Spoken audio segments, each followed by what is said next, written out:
जय हिंद दोस्तों, स्वागत है आज की एक नई वीडियो में। दोस्तों आज की इस वीडियो में आप सभी के सामने आचार्य महावीर प्रसाद द्विवेदी जी का बहुत ही आसान एवं सरल साहित्यिक परिचय लेकर के आ चुका हूं। ठीक है, यदि आपको भी बोर्ड एग्जाम देना है या फिर कोई एग्जाम देना है और वहां पर महावीर प्रसाद द्विवेदी जी का साहित्यिक परिचय पूछा जाता है तो आज की इस वीडियो को बहुत ही ध्यान से देखिएगा, क्योंकि इस वीडियो को मैंने इतना सरल तरीके से बनाया है दोस्तों कि साहित्यिक परिचय बस एक दो बार पढ़ने से आपको याद हो जाएगा और बहुत ही सिंपल लैंग्वेज में मैंने लिखा है। ठीक है, किसी भी बुक का ये कॉपी किया हुआ नहीं है, अपने से बनाया हुआ साहित्यिक परिचय है और बहुत ज़्यादा इम्पॉर्टेंट है और केवल उतना ही बड़ा है जितना लिखने में आपको एग्जाम में पूरे अंक मिल जाएं। एक्स्ट्रा आपको रटना नहीं पड़ेगा। तो चलिए दोस्तों शुरू करते हैं और साहित्यिक परिचय को अच्छे से समझते हैं।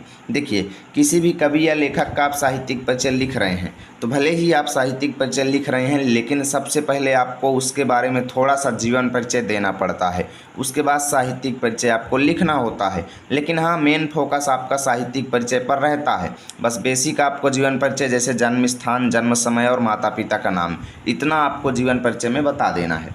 इसलिए सबसे पहले आपको जीवन परिचय हेडिंग डालना है और लिखेंगे आचार्य महावीर प्रसाद द्विवेदी का जन्म 5 मई सन 1864 ईस्वी में रायबरेली जिले के दौलतपुर नामक गांव में हुआ था। कहाँ पे हुआ था? रायबरेली जिले के दौलतपुर नामक गांव में। ये हो गया उनका जन्म स्थान, जन्म समय और जन्म का यानी कि सब कुछ जो है किस ज़िले में हुआ था, कहाँ हुआ था, हमने सब कुछ बता दिया। उसके बाद इनके पिता का नाम राम सहाय द्विवेदी था। ठीक है, क्या था? राम सहाय द्विवेदी था। ये सरौता वाला सा आप यहाँ पे बना लेंगे। इतना आपको बेसिक देना है इनका जीवन परिचय। उसके बाद अगली हेडिंग आपको डालना है साहित्यिक परिचय और मुख्य फोकस आपका साहित्यिक परिचय पर होना चाहिए और जितना मैं बता रहा हूँ इतना ही आपको लिखना है। ठीक है, देखिए, द्विवेदी जी का हिंदी साहित्य में योगदान अवर्णनीय है। क्या है? अवर्णनीय योगदान है, यानी ऐसा योगदान है जिसका वर्णन करना कठिन है, यानी बहुत ज़्यादा इन्होंने हिंदी साहित्य में योगदान अपना दिया है।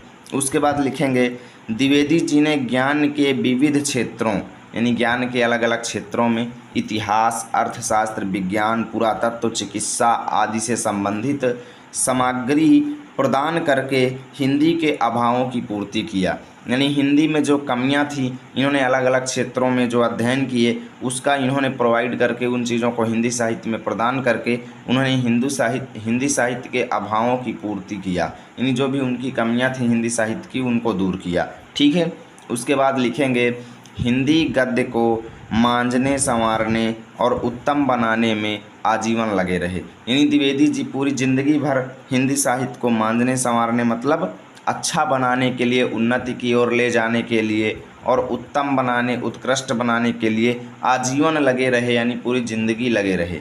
ठीक है, उसके बाद इन्हें हिंदी साहित्य सम्मेलन ने साहित्य वाचस्पति किसने? हिंदी साहित्य सम्मेलन ने साहित्य वाचस्पति एवं नागरी प्रचारणी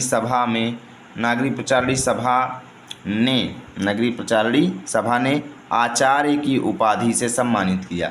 यानी इनको दो उपाधियां मिली, एक तो हिंदी साहित्य सम्मेलन के द्वारा दी गई जो थी साहित्य वाचस्पति और दूसरी नागरी प्रचारणी सभा द्वारा दी गई जिसका नाम था आचार्य। ठीक है, तो इनको दो उपाधियां मिली और द्विवेदी जी ने 50 से अधिक ग्रंथों तथा सैकड़ों निबंधों की रचना भी किया। 50 से अधिक ग्रंथ इन्होंने लिखे और सैकड़ों निबंधों की रचना इन्होंने किया, तो आप समझ सकते हैं कितना इनका योगदान है। ठीक है, आगे लिखेंगे ये उच्च कोटि के अनुवादक भी थे, यानी ट्रांसलेटर भी थे, ट्रांसलेट करने वाले भी थे।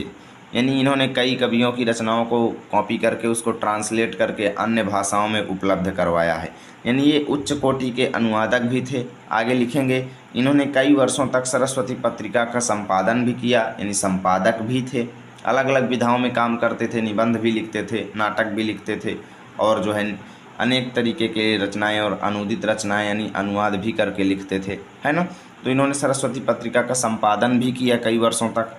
द्विवेदी जी की भाषा अत्यंत परिष्कृत थी, परिमार्जित थी एवं व्याकरण सम्मत थी, यानी व्याकरण से युक्त थी। इनकी भाषा जो थी अत्यधिक उत्कृष्ट थी, साफ सुथरी, यानी ये कह लो एकदम व्याकरण के सभी नियमों का पालन करने वाली और परिमार्जित एवं व्याकरण सम्मत थी।